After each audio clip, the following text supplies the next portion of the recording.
Sa harap ng daan-daang bisita, dinapuan ng magarang sapatos ni Bianca ang munting cake na pinagpuyatan ng isang ina, isang simpleng regalo na binayaran ng pawis, hindi ng ginto. Ang tunog ng pagkabiyay ng frosting at yung pagkalurog ng puting espongha sa malamig na marmol ay parang tunog ng pagbagsak ng sarili niyang mundo. Si Lydia na nakasuot ng kupas ngunit malinis na uniforme ng kasambahay ay napatigil sa paghinga. Ang mga kamay niyang gasgas at magaspang dahil sa araw-araw na paglilinis ng malawak na mansyong ito ay mahigpit na kumuyom sa gilid ng kanyang palda. 7 taong inialay niya ang kanyang lakas luha at katapatan sa pamilyang Monteverde matapos mamatay sa isang aksidente sa konstruksyon ng kanyang asawa. At sa mismong araw ng kaarawan ng kanyang kaisa-isang anak na si Hope, ang tanging hiling niya lamang ay isang sandali ng ligaya, isang pirasong tsansang makita ng kanyang anak ang ningning ng mundo sa loob ng ilang minuto. Ngunit para kay Bianca Alonzo ang nag-iisang tagapagmana ng isa pang higanting pamilya at kasintahan ng nag-iisang tagapagmana ng Monteverde Holdings, na si Lucian, ang mga tulad nila Lydia ay walang karapatang huminga sa parehong hangin. Look at this trash! Malamig na wika ni Bianca, ang boses ay matinis at puno ng pandidiri na umalingaw-ngaw sa buong Grand Ballroom. Sino ba kasing nagpapasok sa mga pulubing ito dito? Hindi ba't sinabi ko nang ang mga kasambahay ay dapat nasa kusina, hindi nagkalat sa harap ng mga bisita ng Monteverde? Binatak ni Bianca ang maliit na supot na hawak ni Hope. Ang paboritong librong pambata na pinag-ipunan ni Lydia, nang ilang linggo ay pinunit-punit sa harap mismo ng mga mata ng bata. Ang lumang stuffed bear na tinahi pa ni Lydia mula sa mga lumang tela ay tinadyakan palayo. At ang hulim, dinampot ni Bianca ang pulseras na gawa sa mumurahing sinulid at abaka, ang pulseras na ginawa ni Lydia habang dinaratnan ng lagnat nung mga nakaraang gabi. At marahas na inihagis ito sa sahig bago tuluyang apakan. Nanginig ang mga labi ni Hope. Tumulo ang isang patak ng luha sa pisngi ng bata, ngunit mabilis niya itong pinunasan gamit ang maliit na manggas. Sumiksik ang bata sa likod ng ina, yakap-yakap ang sarili habang nanginginig sa takot at hiya. Sorry po, nanginginig na bulong ni Hope. Ang boses ay pilit na pinatatag kahit basag na basag. Hindi po namin sinasadyang istorbohin kayo. Gusto ko lang po sanang makita ang cake na ginawa ni nanay para sa birthday ko. Ang pagiging magalang at inosente ng bata ay sa halip na magdala ng awa sa mga bisita, ay nagpalabas ng mas malalim na halakhak mula sa mga kaibigan ni Bianca. Walang nangahas na umimik. Ang mga taong tumatanggap ng kabutihan ni Lydia, araw-araw sa loob ng mansyon, ay umiwas ng tingin na tatakot na madamay sa galit ng magiging senyora ng tahanan. Ang hiya ay parang latigo na humagupit sa likod ni Lydia, pilit siyang ibinaba sa lupa. Sa mundong ito, ang kahirapan ay isang kasalanan na hindi kailanman mapapatawad ng kasakiman. Yumuko si Lydia. Hinatak niya si Hope palapit sa kanyang dibdib, pinoprotektahan ng anak gamit ang sariling katawan. Sa sandaling iyon, naramdaman niya ang matinding kirot sa kanyang dibdib. Hindi mula sa sakit ng katawan na matagal niyang inilihim, kundi mula sa katotohanang wala siyang kapangyarihan para ipagtanggol ang dangal ng kanyang anak. Sa halip na lumuhod at magmakaawa, pinilit niyang patindigin ang kanyang mga tuhod, hinawakan ng mahigpit ang nanginginig na kamay ng anak bilang pangako na hindi sila susuko ng ganun na lang. Bianca. Ang boses na iyon ay umaling-aw-ngaw mula sa itaas ng hagdanan, sapat para patigilin ang lahat. Natahimik ang buong bulwagan, parang pinutol ng kutsilyo ang mga bulong-bulungan. Lumingon ang lahat. Doon sa tuktok ng grand staircase nakatayo si Lucian Monteverde. Ang mukha niya ay blanco, walang emosyon, ngunit ang mga mata ay kasing talim ng yelo na nakatutok ng direkta kay Bianca. Ang nag-iisang tagapagmana ng imperyo na kilala sa pagiging estranghero.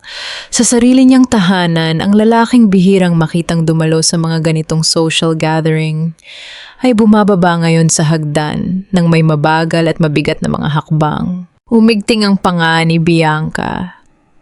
May ngiti ng pagtatagumpay na pilit niyang pinalitaw sa kanyang mga labi, nagbabakas sakaling kakampihan siya ng lalaking nakatakdang pakasalan. Lucian, buti naman at nandito ka. Ang boses ni Bianca ay biglang naging matamis pilit na nagpapakute habang itinuturo ang dalawang mag-ina. Tingnan mo itong kasambahay mo at ang anak niya. Sira na ang gabi ng mga bisita natin. Palayasin mo na sila ngayon din.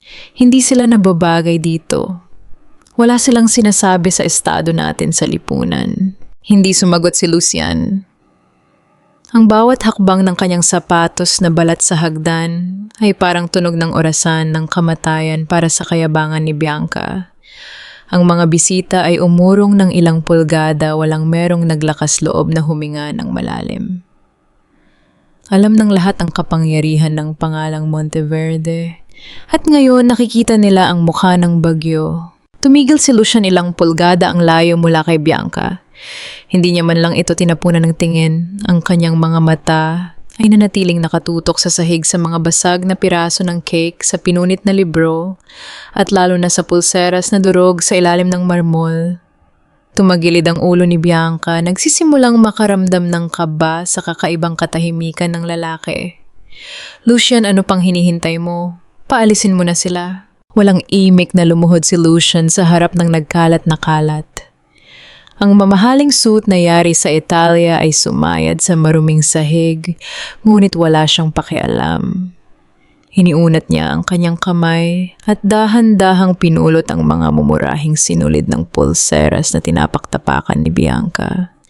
Pinagpagan niya ito ng buong ingat, parang hawak niya ang pinakamahalagang hiyas sa buong mundo. Nang tumayo siya, ang kanyang tingin ay lumipat kay Hope na nanginginig pa rin sa takot sa tabi ng kanyang ina.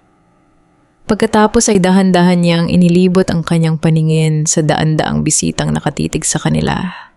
Kinuha niya ang mikropono mula sa nakatayong stand sa malapit.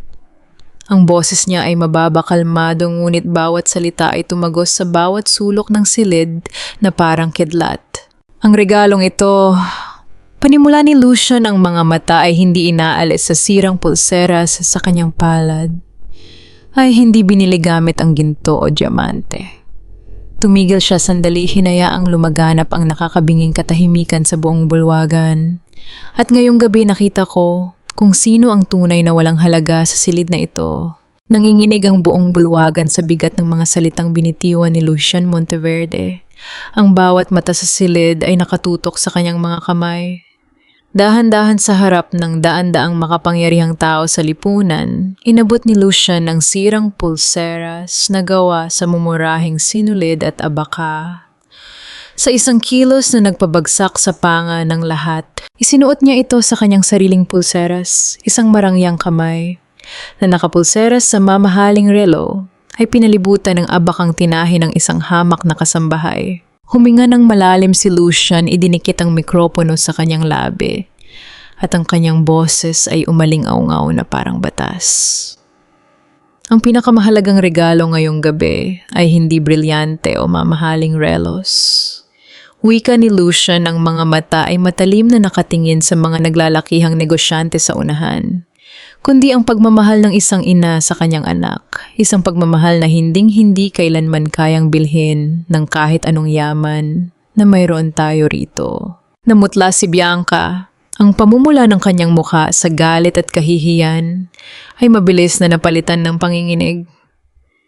Hindi siya makapaniwala na ang lalaking nakatakdang maging asawa niya, ang lalaking pinag-aagawan ng mga kababaihan sa alta sosyedad, ay niyuyurakan ang dangal ng pamilya Alonzo para lamang sa isang batang kasambahay. Lucian, sigaw ni Bianca, basag ang boses at nawalan na ng anumang bakas ng pagiging elegante. Nababaliw ka na ba? Pinapahiya mo ako, pinapahiya mo ang pamilya ko sa harap ng buong lipunan para lang sa mga basurang ito. Hindi lumingon si Lucian kay Bianca. Sa halip ibinaling niya ang kanyang buong pansin sa dalawang mag-ina na nakalugmok pa rin sa sahig.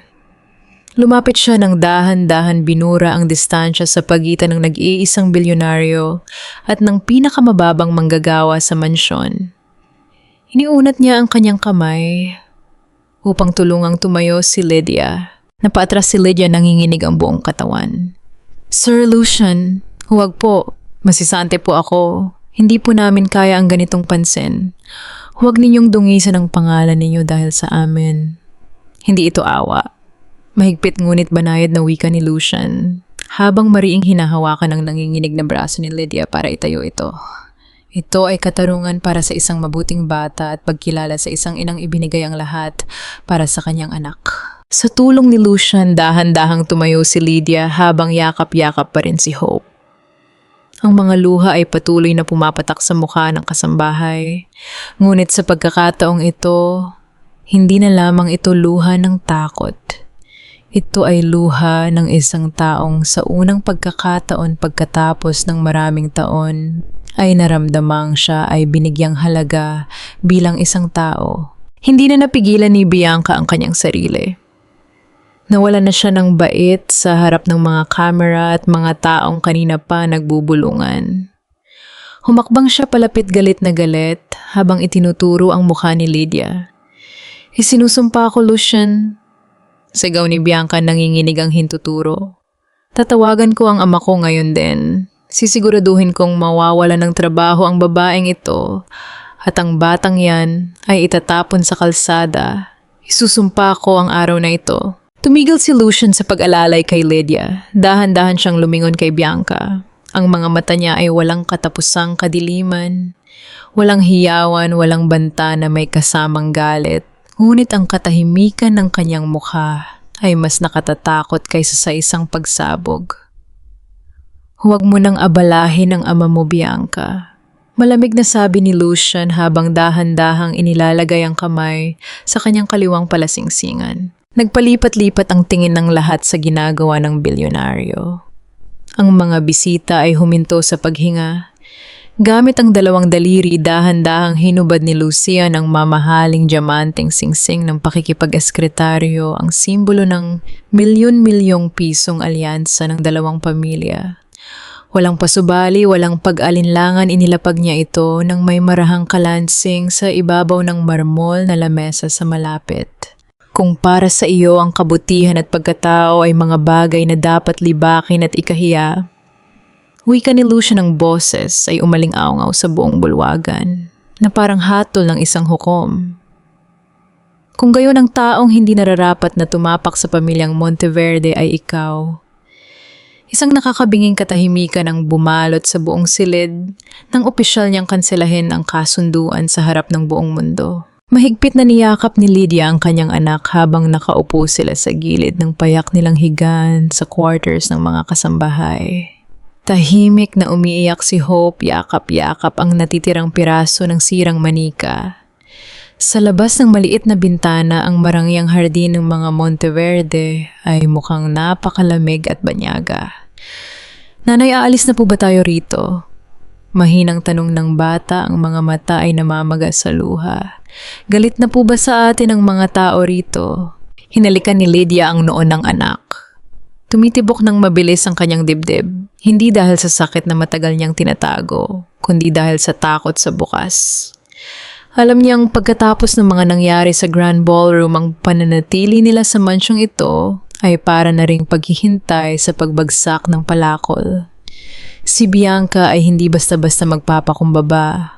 Ang pamilya Alonzo ay kilala sa pagiging mapaghiganti at paggamit ng kapangyarihan para durugin ang sino mang kumalaban sa kanila. Inabot ni Lydia ang lumang maleta at sinimulang isalansan ang ilang pirasong damit nila.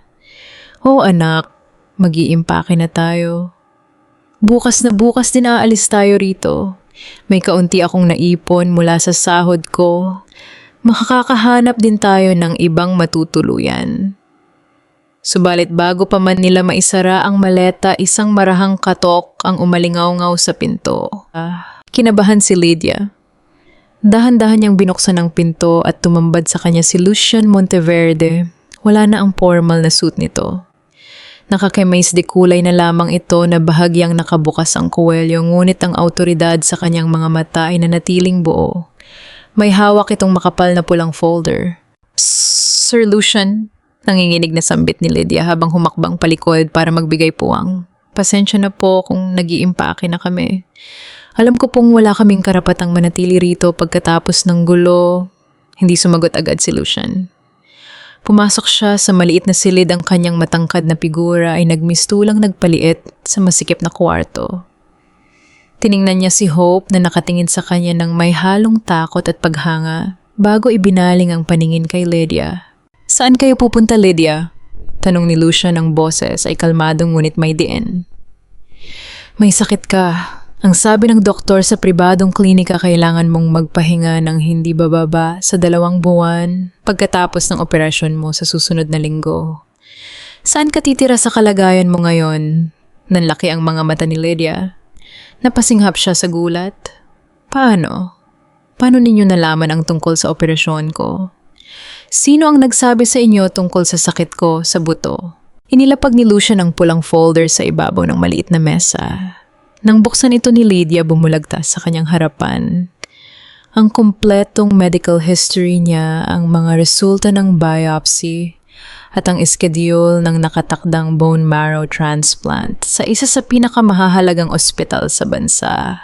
Lahat ay nakapangalan sa kanya at lahat ay may tatak ng pag-aproba at kabuuang bayad mula sa Monteverde Medical Foundation. Ilang buwan na ang lumipas nang mapansin ng head nurse dito sa mansyon na madalas kang mapagod at mapilitang uminom ng gamot sa sulok ng kusina. Panimula ni Lucian habang inaalala ang nakaraan. Itinanong ko sa administrador, nalaman kong may malubha kang karamdaman, ngunit itinatago mo dahil inuuna mo ang matrikula at pagkain ng anak mo. Tumitig si Lucian ng diretso sa mga mata ni Lydia. Noong una akong maopko bilang CEO, pagkatapos mawala ang aking ama, iniwan niya sa akin ang isang huling bilin. Sabi niya ang bawat pader ng mansyong ito ay itinayo hindi lang ng aming yaman, kundi ng pawis at katapatan ng mga taong tulad mo, Lydia. Sinuportahan ninyo ang pamilyang ito ng panahong lugmok kami. Huwag mong isiping ikaw ay isang alipin lamang. Nanghina ang mga tuhod ni Lydia. Napaupo siya sa silya habang bumabaha ang mga luha sa kanyang mukha.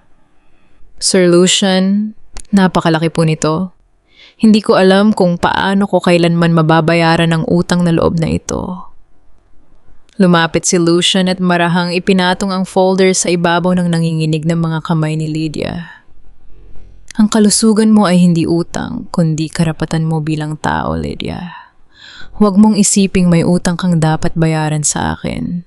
Bago pa makasagot si Lydia, biglang tumunog ang telepono sa bulsa ni Lucian. Isang mabilis na sulyap sa screen ang nagpakita ng pangalan ng kanyang personal na abogado. Sinagot niya ito agad habang lumalapit sa may bintana. Ano ang balita? Ang tanong ni Lucian. Sir, kumikilos na ang pamilya Alonzo. Wika ng abogado sa kabilang linya, halata ang pagkaalarma. Tinatawagan nila ang lahat ng miyembro ng Board of Directors para magsagawa ng emergency meeting bukas ng umaga. Gusto nilang i-boycott ang mga proyekto ng kumpanya at ilabas sa media na hindi ka angkop na mamuno dahil sa iyong personal na desisyon. Bukod dyan, huminto sandali ang abogado. May kumakalat ng video sa mga social media group at community chat dito sa syudad. Pinapalabas nilang ikaw at si Lydia ay may illegal na relasyon kaya mo tinanggal si Bianca at ang bata ay ginagamit na dahilan. Dumilim ang mukha ni Lucian. Ang temperatura sa loob ng maliit na silid ay parang bumaba ng ilang degree. Lumingon siya kay Lydia na ngayon ay hawak ang kanyang cellphone kung saan sunod-sunod na tumutunog ang mga mensahe mula sa mga kapitbahay at kakilala sa barangay. Nanginginig ang mga daliri ni Lydia nang buksan niya ang isang link na ipinadala sa kanya. Doon bumalandra ang isang spliced video kung saan pinapalabas na siya ay isang ambisyosang kasambahay na nagpanggap na biktima para agawin ng bilyonaryong amo. Napatingin si Lydia kay Lucian, ang mga mata ay puno ng bagong takot at pag-aalala para sa kinabukasan ng kanyang anak. Sunod-sunod na pagtunog ng notification at mga mapanghusgang mensahe ang sumalubong sa umaga ni Lydia. Ang spliced video na ipinakalat ng kampo ng pamilya Alonzo ay mabilis na kumalat sa iba't ibang social media platforms at community chat groups sa buong syudad. Dinala ang laso nito hanggang sa lumang barangay kung saan sila nakatira. Sa labas ng kanilang dating tinutuluyan, ilang mamamahayag at mga usisang kapitbahay ang nagtipon. nag-aabang ng masisidong reaction mula sa isang inang inakusahang gold digger at mga agaw. Ang mga matang dati ay humahanga sa sipag ni Lydia ay ngayoy puno ng panlalait at panlilibak. Mas malalim ang sugat na iniwan nito kay Hope. Sa eskwelahan, ang dating masayahing bata ay tahimik na nakaupo sa isang sulok habang pinagbubulungan ng kanyang mga kaklase. May mga batang naghagis ng papel sa kanyang mesa at sinabing sinungaling ang kanyang nanay. Pinigilan ni Hope ang pag-iyak, pilit na kinagat ang kanyang labi habang iniisip ang lahat ng hirap at sakripisyo na ginawa ng kanyang ina para lamang mabigyan siya ng magandang kinabukasan. Hindi nagbulag-bulugan si Lucian Monteverde sa nangyayari. Sa loob lamang ng ilang oras kumilos ang kanyang security team. Isang itim at tinted na sasakyan ng kumpanya ang sumundo kina Lydia at Hope mula sa paaralan at sa lumang bahay dinala sila ng ligtas sa pribadong medical suite ng Monteverde Hospital kung saan nakatalaga ang kanilang protection. Habang binabagtas nila ang abalang lansangan ng Maynila sakay ng marangyang sasakyan, tahimik na pinupunasan ni Lydia ang mga luha sa kanyang mga mata. Pakiramdam niya ay dinudurog ang kanyang puso sa hiya at matinding pag-aalala. Huminhon si Hope, inabot ang nanginginig na kamay ng ina at mahigpit itong hinawakan. Nanay, huwag po kayong umiyak. Wika ng bata, ang boses ay matatag at puno ng wagas na pagmamahal. Kahit anong sabihin nila sa labas, alam ko po kung sino kayo. Hindi po totoo ang sinasabi nila. Nabasag ang emotion ni Lydia. Niyakap niya ng mahigpit ang anak doon na ibinuhos ang lahat ng takot na kinikimkim niya sa dibdib. Sa gitna ng dumi at ingay ng mundo ang mga salita ng kanyang anak, ang nagsilbing tanging panangga niya laban sa puot ng mga taong hindi naman sila kilala. Pagdating nila sa ospital, agad na inasistehan ng mga espesyalista si Lydia para sa mga huling pagsusuri bago ang nakatakdang operasyon sa mga susunod na araw. Si Lucian naman ay nanatili sa labas ng silid, direktang nakikipag-usap sa mga abogado para sampahan ng kasong cyber libel at grave coercion ng pamilya Alonzo dahil sa pagpapakalat ng maling impormasyon. Ngunit habang nagaganap ang mga preparasyon, bumukas ang pinto ng silid suriuran. Lumabas ang punong siruhano na may bitbit na chart, ang mukha ay seryoso at may bakas ng matinding pag-aalala. Lumapit si Lucian sa doktor, kinakabahan sa maaaring ibalita. Sir Lucian, wika ng doktor ng may mababang boses habang sulyap-sulyap sa loob ng silid kung saan nakahiga si Lydia. May malaki kaming problema dahil sa matinding stress, trauma at emosyonal na panggigipit na naranasan ni Lydia mula sa mga lumaganap na balita nitong mga nakaraang oras. Tumataas ng husto ang blood pressure at heart rate niya. Kung magpapatuloy ang ganitong klase ng pagkabalisa, magiging napakataas ng panganib sa kanyang operasyon kaysa bone marrow transplant. Maaari itong magdulot ng complication na maglalagay sa buhay niya sa panganib. Tumigil ang paghinga ni Lucian nang marinig ang babala. Ang laro ng pamilya Alonzo ay hindi na lamang basta siraan sa media, unti-unti na nitong pinapatay si Lydia gamit ang latigo ng takot at pag-uusig. Ang mga flash ng camera ay sumasabog na parang mga kidlat sa loob ng malawak na lobby ng Monteverde Holdings.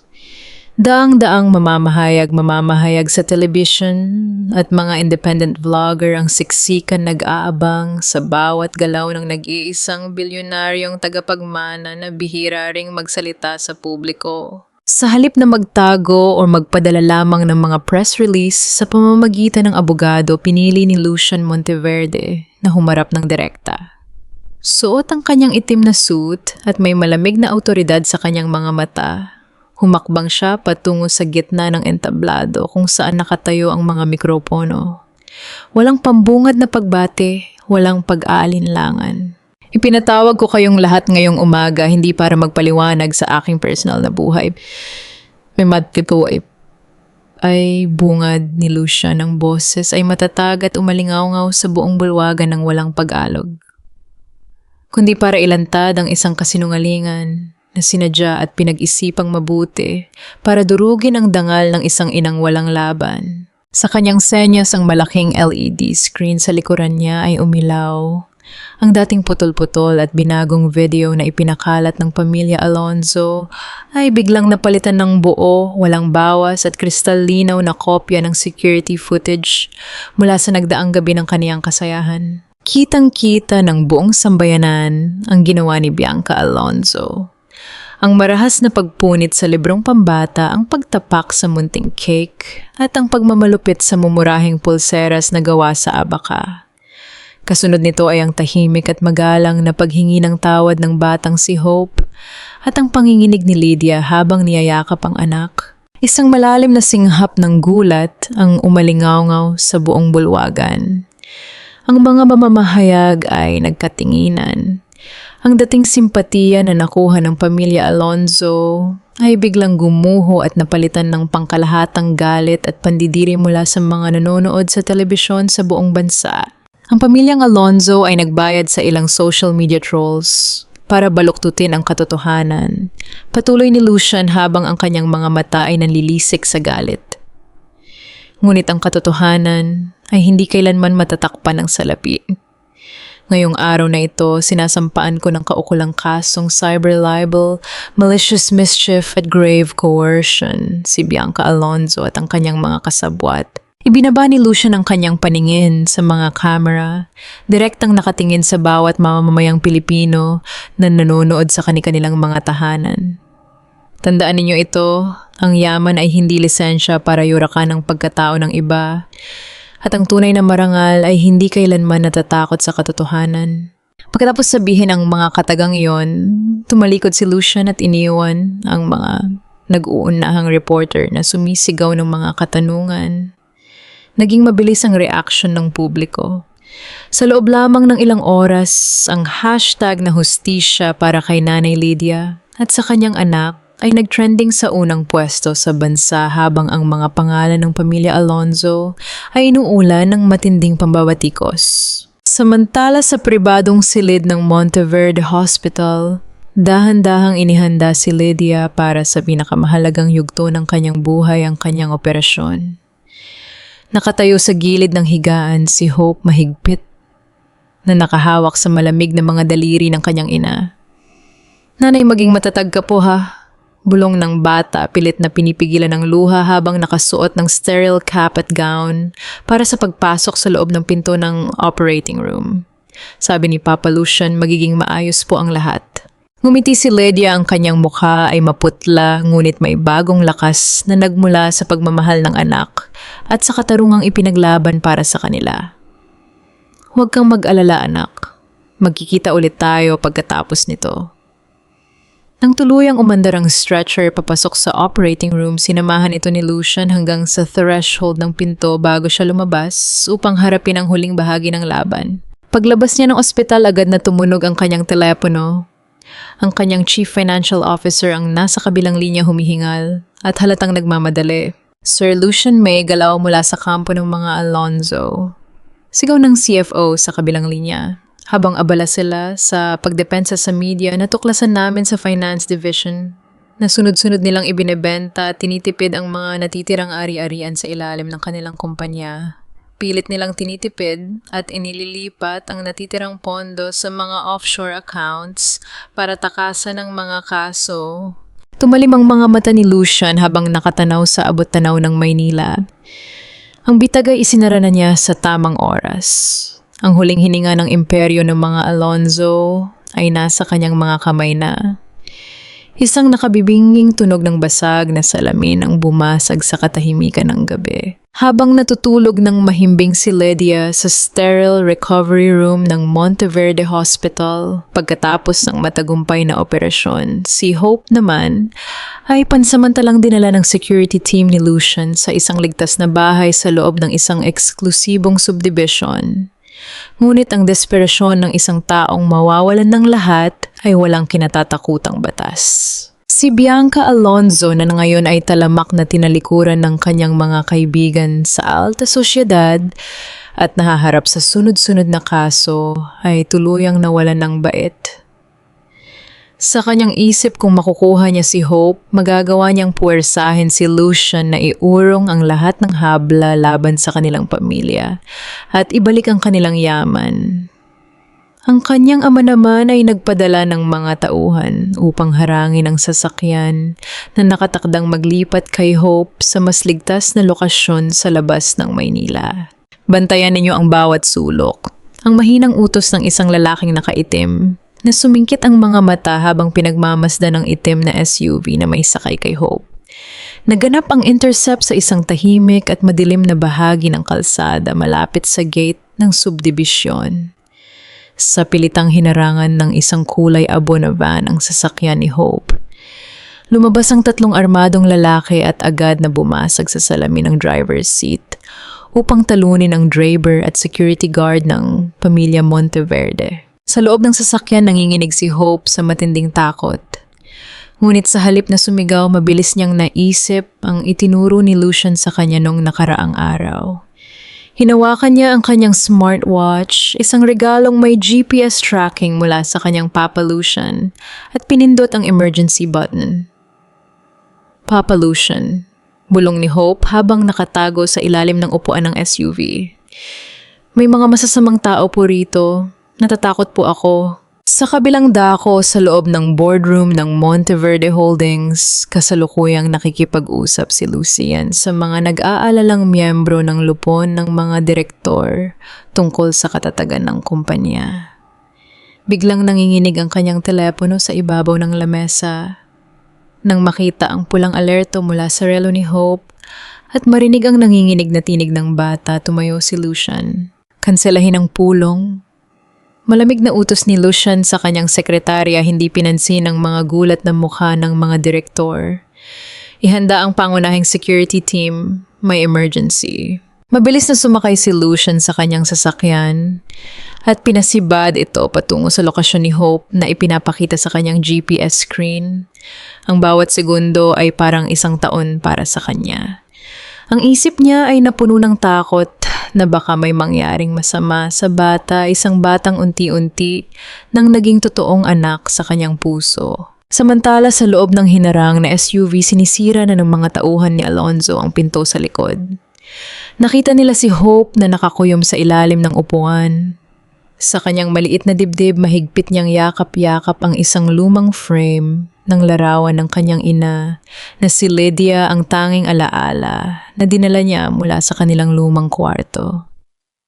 Ibigay mo sa akin ang batang yan. Sigaw ng isang lalaki habang pilit na inaabot ang braso ni Hope. Kahit nanginginig ang buong katawan at umiiyak sa takot, pilit na iniiwas ni Hope ang kanyang larawan at ibinalot ito sa kanyang maliit na jacket. Huwag ninyong hawakan ang larawan ni nanay, masasama kayong tao. Sigaw ng bata nang may pambihirang tapang, pilit na lumalaban kahit alam niyang wala siyang sapat na lakas. Sa mismong sandaling iyon dumating ang sasakyan ni Lucian. Ang matinis na tunog ng pagpreno ay umalingaongaw sa buong paligid habang mabilis na bumaba si Lucian kasama ang kanyang mga personal na gwardiya. Walang takot na hinarap ni Lucian ang mga lalaki at naganap ang isang mabilis na pisikal na labanan. Dahil sa takot na madakip at sa pagdating ng mas maraming gwardiya ng Monteverde, mabilis na nagpa siyang tumakas ang mga tauhan ni Alonzo patungo sa nag-aabang nilang van. Sa kanilang pagmamadali, isa sa mga lalaki ang natisod at nabitawan ng isang maliit na briefcase at isang kulay gintong USB drive na nanggaling sa bulsa ng kanyang jacket. Binuhat ni Lucian si Hope, niyakap ito ng mahigpit habang sinusuri kung may galos ang bata. Ligtas ka na, Hope. Narito na si Papa. Ligtas ka na. Yumakap ng mahigpit si Hope sa leeg ni Lucian, umiiyak ngunit unti-unti nang kumakalma dahil sa init ng yakap ng kanyang bagong ama.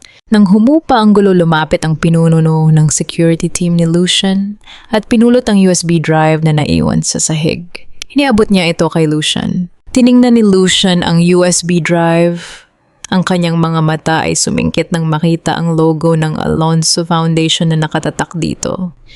Napagtanto niya na ang naiwang kagamitan ng mga tauhan ay hindi lamang basta basura. Ito ang naglalaman ng mga orihinal na digital ledger at mga lihim na dokumento ng pamilya Alonso na nagpapatunay ng kanilang malakihang pandarambong at paglustay sa pondo ng Monteverde Charity Foundation na ipinagkatiwala ng kanyang yumaong ama. Ito na ang huling pako sa kabaong ng pamilya Alonso. Ang desperadong hakbang nasaktan si Hope ay naging sanhi upang ibigay nila mismo kay Lucian ang susi sa kanilang sariling pagkawasak. Ang mahinang ugong ng heart monitor ay tila isang oyay na nagpabalik sa kamalayan ni Lydia. Dahan-dahan niyang iminulat ang kanyang mga mata. Sinalubong siya ng puting kisame ng pribadong silid sa Monteverde Hospital at ang amoy ng malinis na alcohol at sariwang bulaklak. Sa gilid ng kanyang kama nakaupo si Lucian.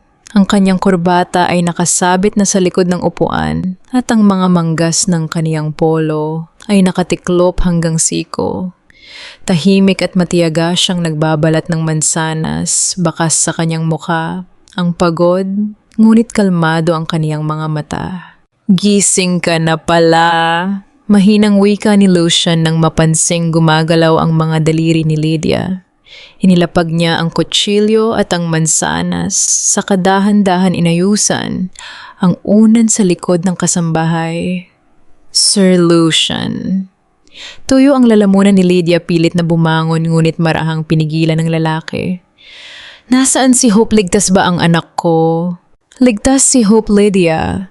Natutulog siya sa katabing silid kasama ang head nurse. Pag-assure ni Lucian, huwag kang mag-alala. Walang sino mang makakasakit sa inyo rito. Napahinga ng malalim si Lydia, ngunit kasunod nito ay ang matinding bigat sa kanyang dibdib. Napakalaki ng utang ko sa inyo, Sir Lucian. Ang aking buhay ang kaligtasan ng aking anak. Hindi ko alam kung paano ko ito mababayaran. Isang hamak na kasambahay lamang ako. Nahihiya po ako sa inyo sa pamilya ninyo at sa sasabihin ng ibang tao. Tumigil si Lucian sa kaniyang pagkilos. Tiningnan niya si Lydia ng may seryoso ngunit malambot na tingin. Lydia, sa loob ng maraming taon, pinaligiran ako ng mga taong may sariling interes. Ang bawat ngiti, bawat kasunduan at maging ang kasunduan ko kay Bianca ay pawang mga transaction lamang. Walang tunay na init. Ngunit nang makita ko kung paano mo pinoprotektahan si Hope, kung paano ka magsakripisyo ng walang hinihinging kapalit, doon ko naramdaman kung ano ang tunay na pamilya. Napatitig si Lydia sa lalaki.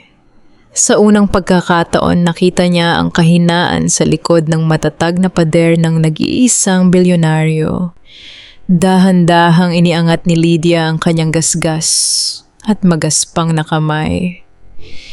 Hinawakan niya ang palad ni Lucian, isang simpleng hawak na hindi na nagmula sa takot ng isang alipin sa kanyang amo, kundi mula sa pagpapahalaga ng isang tao sa kapwa niya tao. Salamat, Lucian. Bulong ni Lydia sa unang pagkakataon na tinawag niya ito sa pangalan ng walang formalidad. Salamat sa pagbabalik ng aking dangal bilang isang ina. Bumukas ang pinto at pumasok si Hope na may bitbit na drawing. Nang makitang gising ang ina, mabilis siyang lumapit at yumakap. Nanay, gising ka na po. Masayang sigaw ni Hope bago lumingon kay Lucian na may malawak ng ngiti.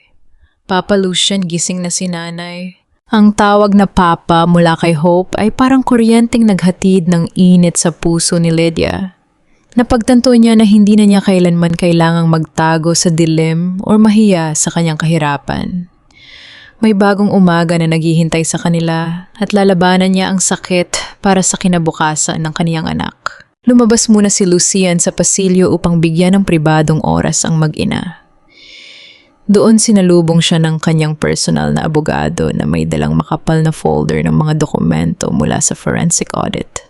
Sir Lucian, bulong ng abogado, seryoso ang mukha. Tapos na ang pagsusuri sa USB drive ng pamilya Alonso. Ang ebidensya ng kanilang malakihang paglustay sa pondo ng Monteverde Charity Foundation ay sapat na para sa isang agarang arrest warrant. Handa na po kaming maghain ng kaso sa korte bukas ng umaga. Tumango si Lucian habang ang kanyang mukha ay muling naging kasing talim ng bakal. Simulan na ang pag-atake. Siguraduhin ninyong wala silang matitirang kahit isang sentimo para makaligtas. Isang malakas na hampas sa lamesa ang bumasag sa bulong-bulungan. Sa loob ng marangyang silid-pulungan ng Monteverde Holdings, ang matatandang miyembro ng lupon ng mga direktor ay tahimik na nakaupo, habang si Eduardo Alonzo, ang ama ni Bianca, ay nakatayo sa unahan ng lamesa ng may galit na mukha.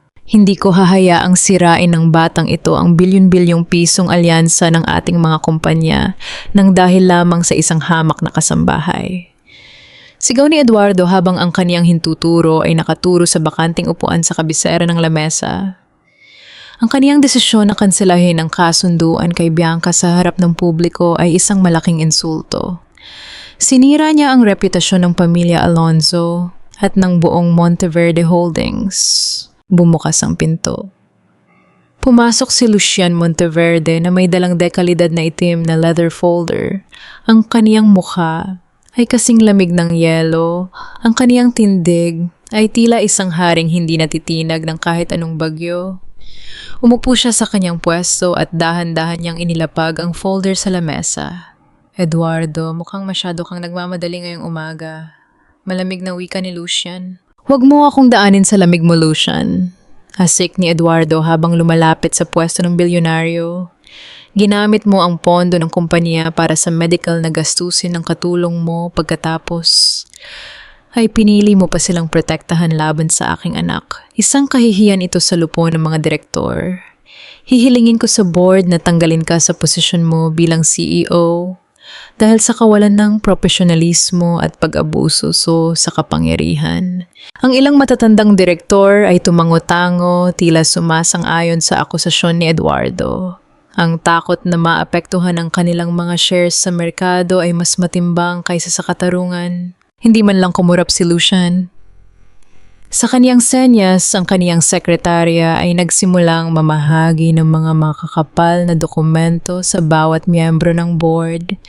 Kasabay nito inilabas ni Lucian mula sa kaniyang bulsa ang kulay gintong USB drive na naiwan ng mga tauhan ni Alonzo noong gabi ng pag-atake kay Hope. Inilapag ni Lucian ang USB drive sa ibabaw ng lamesa sa tapat mismo ni Eduardo. Hindi ko ipinatawag ang emergency meeting na ito para pag-usapan ang naudlot nating kasal, Eduardo. Panimula ni Lucian ang boses ay mababa, ngunit may bigat na nagpatahimik sa buong silid. Ipinatawag ko ito dahil sa malawakang pandarambong at pagnanakaw na ginawa ng pamilya Alonzo sa pondo ng Monteverde Charity Foundation. Namutla si Eduardo. Pilit niyang pinatatag ang kaniyang boses, ngunit hindi niya maitago ang bahagyang panginginig ng kaniyang panga. Anong pinagsasabi mo? Isang paninira lamang yan. Sa loob ng 3 taon, patuloy na naglilipat ang Alonzo Group ng pondo mula sa ating charity foundation patungo sa inyong mga pribadong account upang takpan ang unti-unting pagkabangkarote ng inyong kumpanya. Patuloy ni Lucian. Sinalaysay niya ang bawat petsa, bawat transaction at ang eksaktong halaga na umabot sa mahigit 500 milyong piso. Ang perang ito ay para sa kalusugan at edukasyon ng mga pamilya ng ating mga manggagawa, hindi para sa inyong luho. Dahan-dahang binuksan ng mga direktor ang mga folder. Doon ay nakalagay ang mga original na digital ledger at mga pirmadong dokumento na nagmula sa sariling system ng mga Alonzo, mga ebidensyang direktang nagpapakita ng pirma ni Eduardo. Tumayo si Lucia ng kaniyang matayog na figura ay nagpadama ng matinding takot sa lahat ng naroon. Tumingin siya ng direkta kay Eduardo. Ang pera ng kumpanya ay para sa manggagawa, hindi pantakip sa inyong utang. Ang mga salitang ito ni Lucian ay umalingaw-ngaw na parang huling hatol sa pamilya Alonzo. Sa gilid ng pinto ang sariling financial director ng pamilya Alonzo na kasama ni Eduardo ay dahan-dahan niyang hinakbang palayo. Nang mapagtanto na wala ng takas yumuko ito at nagsalita sa harap ng board. Sir Eduardo, totoo po ang lahat ng nakasulat dyan. Wala na po tayong paraan para tanggihan yan. Ang mga dokumento ay may legal na basehan. Napaupo si Eduardo sa kaniyang silya, tila biglang tumanda ng 10 taon. Ang kaniyang bilyonaryong imperyo ay gumuho sa loob lamang ng ilang minuto. Ngunit bago pa man makapagsalita ang chairman ng board, isang malakas na kalabog ang narinig mula sa pinto. Marahas na itinulak ng isang babae ang dalawang security guard na pilit siyang pinipigilan, si Bianca. Ang kanyang buhok ay magulo, ang kanyang mukha ay puno ng luha at galit, at ang kanyang magarang damit ay tila nawalan na ng ningning. Wala na sa kanyang sarili si Bianca. Ang kaniyang mga mata ay nanlilisik habang nakatingin kay Lucian. Lucian! Sigaw ni Bianca, ang kaniyang boses ay matinis at puno ng poot. Sinira mo ang buhay ko dahil sa'yo, dahil sa kasambahay na yan at sa kaniyang anak. Pinagtatawanan ako ng buong bansa. Hindi ko kayo papatawarin. Sisiguraduhin kong magbabayad kayo. Tumakbo si Bianca patungo sa lamesa. Dinala ang kaniyang galit sa gitna ng mga nagulat na miyembro ng board ng kumpanya, handang sirain ang lahat ng bagay na humarang sa kaniyang daan. Ang buong silid pulungan ay nabalot ng gulo, ng pilit na pigilan ng 4 na matatangkad na security guard si Bianca. Ang kaniyang mga mamahaling brilyanteng alahas ay tila nawalan na ng saysay, habang ang kaniyang buong katawan ay nanginginig sa galit. Sumisigaw siya, nagwawala at nagtatapon ng mga dokumento na nasa ibabaw ng mahabang lamesa. Ang matatandang miyembro ng lupo ng mga direktor ay umurong palapit sa pader. Ang kanilang mga mukha ay puno ng takot at pag-aalala sa magiging epekto nito sa reputation ng Monteverde Holdings. Lucian, walang hiya ka. Sigaw ni Bianca, ang kaniyang boses ay nanginginig sa pinaghalong galit at matinding kahihiyan. Pinili mo ang katulong na yan, isang hamak na utusan, laban sa akin, sinira mo ang pamilya ko, sisiguraduhin kong magbabayad kayong lahat. Ngunit si Lucian ay nanatiling nakatayo ng tuwid sa kabisera ng lamesa. Ang kaniyang mga mata ay blanko, walang kahit anong bakas ng emosyon o awa para sa babaeng nakatakda niyang pakasalan noon. Ang kaniyang katahimikan ay tila isang malakas na sampal na lalong nagpabaliw kay Bianca. Ilabas siya, malamig na utos ni Lucian sa mga gwardiya. Habang pilit na kinakaladkad si Bianca palabas ng silid pulungan ng kaniyang ama na si Eduardo Alonzo ay nakaupo pa rin sa kaniyang silya, nakatitig sa kawalan. Ang kaniyang mga kamay ay nanginginig habang iniisip ang kaniyang nalalapit na pagkakulong dahil sa malawakaran paglustay sa pondo ng Monteverde Charity Foundation. Ang kaniyang bilyonaryong imperyo, ang kaniyang pangalan at ang kaniyang buong buhay ay naglaho sa loob lamang ng isang umaga. Sa ibaba sa malawak at marangyang lobby ng Monteverde Holdings, ang ingay ay kasing tindi ng isang bagyo. Ang mga mamamahayag mula sa iba't ibang estasyon ng telebisyon, mga sikat na vlogger at mga usisang tao ay siksikan sa labas ng malalaking pintuang salamin.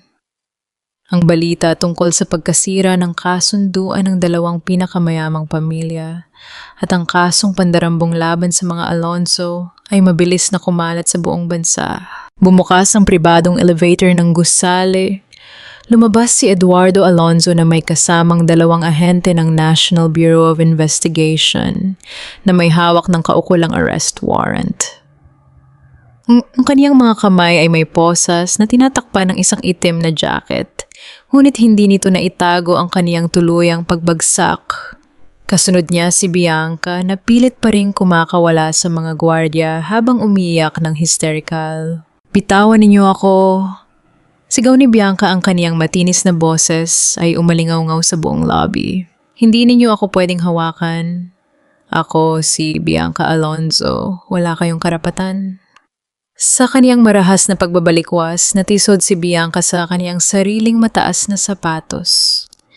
Nawalan siya ng balanse at marahas na bumagsak sa malamig at makintab na marmol na sahig ng lobby. Ang kaniyang magarang designer dress ay sumayad sa sahig, dumi at alikabok ang pumalit sa dating ningning nito. Ang kaniyang magulo at basang buhok dahil sa pawis at luha ay humarap sa sahig. Sa mismong pwestong iyon, sa mismong tapat ng malaking reception desk, Kung saan ilang buwan na ang nakalipas, ay itinapon at tinapakan niya ang munting cake at pulseras ng batang si Hope. Doon siya ngayon nakalugmok basag ang dangal at umiiyak sa kahihiyan. Natahimik ang buong lobby. Ang tanging naririnig na lamang ay ang tunog ng mga flash ng camera ng mga mamamahayag na walang humpay sa pagkuha ng larawan ng kaniyang pagbagsak. Ang bawat kuha ng camera ay tila isang pako na ibinabaon sa kaniyang reputation. Isang karma na mabilis at walang awang nagbalik sa kanya ng lahat ng sakit na kaniyang ibinigay sa iba. Sa gitna ng katahimikang ito, bumukas muli ang pintuan ng pribadong elevator. Lumabas si Lucian Monteverde. Ngunit sa pagkakataong ito, hindi siya nag-iisa.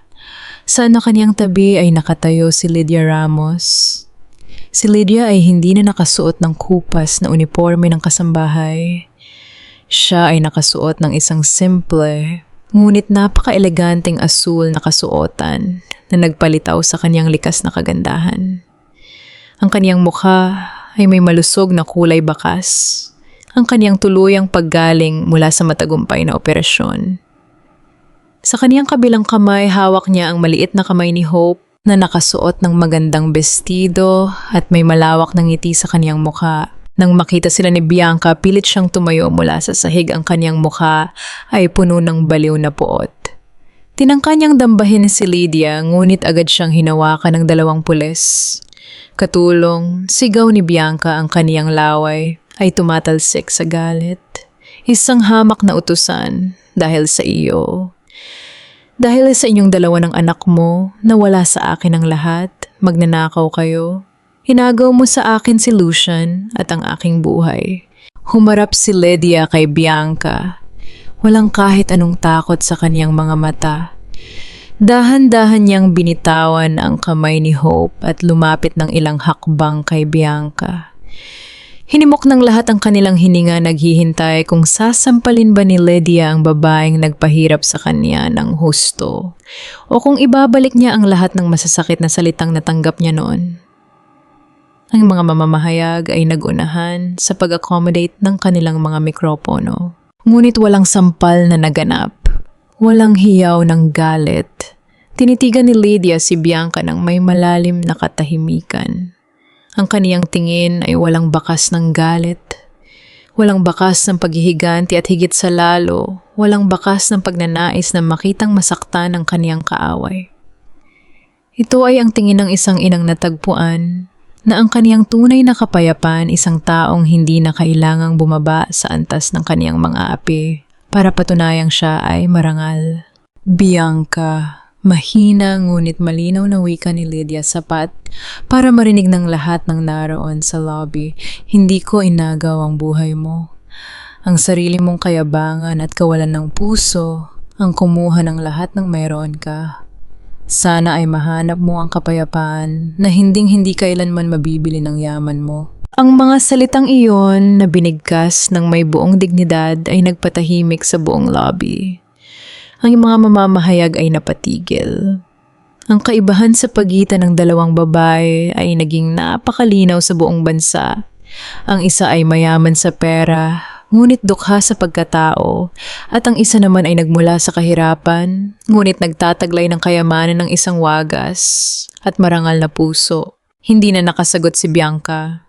Napaupo siya muli sa marmol na sahig, tuluyang nawalan ng lakas habang dahan-dahan siyang inakay ng mga pulis palabas patungo sa nag-aabang na sasakyan ng NBI.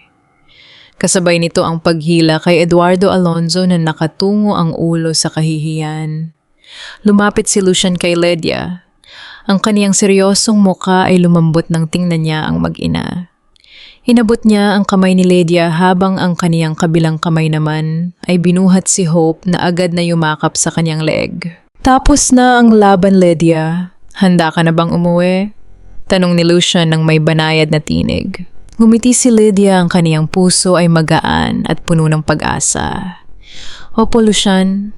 Handa na kaming magsimula muli. Mahigpit na hinawakan ni Lucian ang kamay ni Lydia at kasama si Hope, dahan-dahan silang naglakad palabas ng malaking lobby. Nilampasan nila ang mga flashing ng camera, ang mga sumisigaw na mamamahayag, at ang ingay ng world patungo sa nag-aabang na pintuan, kung saan sumasayaw ang mainit maliwanag at malayang sikat ng araw ng Maynila. Ang masayang tawanan ni Lydia at Hope ay sumasayaw sa loob ng bago at maliwanag na kusina ng kanilang tahanan. 6 na buwan na ang lumipas matapos ang malaking pagbagsak ng pamilya Alonzo. Ang dating masikip na quarters ng mga kasambahay ay pinalitan na ng isang maganda at payak na bahay na inihanda ni Lucian para sa kanila. Ngunit higit pa sa bagong tirahan, si Lydia ay hindi na muling nagtrabaho bilang kasambahay. Siya na ngayon ang nangunguna sa Monteverde Ramos Foundation, isang bagong tatag na institusyon na nagbibigay ng medical na tulong at scholarship sa mga pamilya ng mga manggagawa. Ang mismong advokasya na nais ipagpatuloy ni Lucian mula sa kanyang yumaong ama. Sa ibabaw ng malinis na lamesa, dahan-dahang inilagay ni Lydia ang huling dekorasyon sa isang malaking chocolate cake. Ito ay buo, maganda at walang kahit anong bawas. Wala nang Bianca na magtatapon nito sa sahig. Wala nang takot na bumabalot sa kaniyang puso. Ang bawat pahid ng frosting ay tila sumasagisag sa dahan-dahang pagkabuo ng kaniyang sariling buhay. Nanay, tingnan mo po ito. Masayang sigaw ni Hope habang tumatakbo patungo sa kusina, bitbit ang kaniyang report card. Ako po ang nakakuha ng pinakamataas na marka sa aming klase ngayong markahan. Niyakap ni Lydia ang anak, pinupuri ang sipag nito. Sa mismong sandaling yun, bumukas ang pinto at pumasok si Lucian. Ang kaniyang polo ay nakabukas ang unang 2 butones malayo sa formal at malamig na CEO na nakilala ng publiko noon. Nang makita si Hope, binuhat niya ang bata at inikot-ikot ito sa hangin, nagdulot ng mas malakas na tawanan. Ang aking matalinong anak, bulong ni Lucian habang hinahalikan ng pisngi ni Hope. May gantimpala ka sa akin mamaya. Nang sumapit ang hapon, naglakad sina Lucian at Lydia sa tahimik na parke ng subdivision habang ang langit ng Maynila ay unti-unting napupuno ng kulay ginto at kahel na takip silim. Ang simoy ng hangin ay banayad, nagdadala ng kapayapaan na matagal nang hinahanap ng kanilang mga puso. Tumigil si Lucian sa paglalakad sa ilalim ng isang malaking puno ng akasya. Humarap siya kay Lydia at mula sa kaniyang bulsa, inilabas niya ang isang bagay. Inasahan ni Lydia ang isang mamahaling singsing na may malaking brilyante tulad ng ibinigay nito noon kay Bianca. Ngunit sa halip, inilantad ni Lucian ang original na pulseras na gawa sa abaka at sinulid. Ito ay maingat na nilinis, binuo muli ng mga eksperto at ngayon ay may maliit na lock na gawa sa pilak upang hindi na muling mapunit. Dahan-dahang hinawakan ni Lucian ang magaspang na kamay ni Lydia at isinuot ang pulseras sa kaniyang braso. Lydia, ang pulseras na ito ang nagligtas sa akin mula sa isang malamig at walang buhay na mundo. Seryosong wika ni Lucian, ang kaniyang mga mata ay puno ng wagas na katapatan. Hindi kita tinutulungan dahil sa awa. Tinutulungan kita dahil ikaw at si Hope ang nagturo sa akin kung paano magmahal ng totoo. Nais kong maging bahagi ng inyong buhay habang buhay. Papayag ka bang maging asawa ko? Tumingin si Lydia sa pulseras sa kaniyang kamay. At pagkatapos ay sa mga mata ng lalaking nagbigay sa kanya ng bagong buhay. Ang kaniyang puso ay napuno ng init. Tumango siya ng may kasamang ngiti at luha ng kaligayahan. Opo, Lucian, papayag ako, ni kapbulong ni Lydia. Ang mga araw ay mabilis na lumipas tulad ng mga ulap sa langit hanggang sa ang kaniyang kwento ay dinala sila sa isang napaka-espesyal na araw. Ang araw ng pagtatapos ng elementarya ni Hope. Makalipas ang 1 taon. Mula sa baitang 6, tinatawagan ang nagkamit ng pinakamataas na karangalan para sa taong pampanitikan na ito, Hope Ramos Monteverde. Ang malakas na boses ng guro sa mikropono ay umalingaw-ngaw sa buong bulwagan, sinundan ng isang masigabong palakpakan mula sa mga guro, mag-aaral at mga magulang na naroon. Sa gitnang bahagi ng hilera ng mga upuan, napatayo si Lydia habang ang kaniyang mga mata ay mabilis na napuno ng luha ng labis na kagalakan. Tumingin siya sa kaniyang tabi kung saan nakatayo rin si Lucian na may malawak na ngiti sa kaniyang mga labi habang walang humpay sa pagpalakpak. Ang maliit na batang babae na noon ay umiiyak sa gilid ng madilim na pasilyo ng mansyon habang yakap ang kaniyang sirang stuffed bear ay dahan-dahang humahakbang ngayon paakyat sa entablado ng tagumpay. Nakatayo si Hope sa gitna ng entablado, suot ang kaniyang puting toga at may gintong medalya na nakasabit sa kaniyang leeg.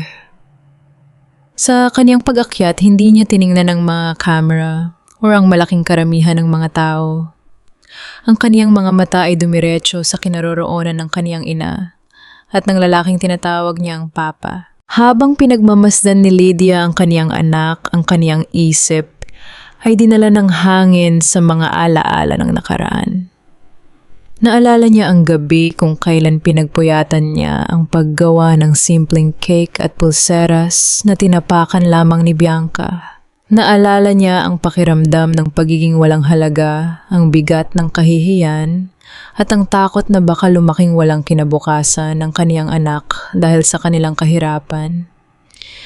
Ang lahat ng saksak ng kahapon, ang lahat ng luha na kaniyang ibinuhos ng lihim sa quarters ng mga kasambahay ay tila unti-unting naglaho na palitan ng isang napakalalim na kapayapaan at pagmamalaki. Nang matapos ang opisyal na seremonya, mabilis na tumakbo si Hope.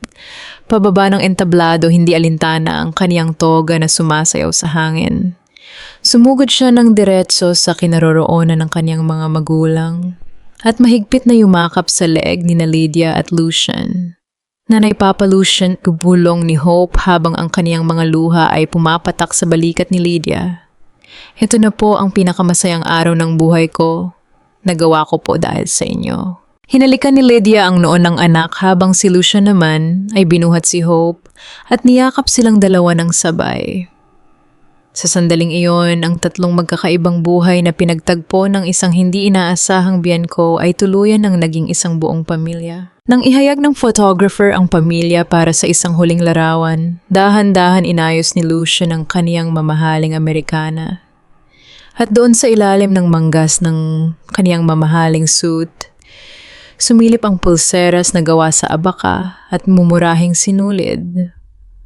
Sa kabila ng kaniyang katayuan, bilang isa sa pinakamayamang tao sa bansa, hindi niya kailanman inalis ang pulseras na iyon.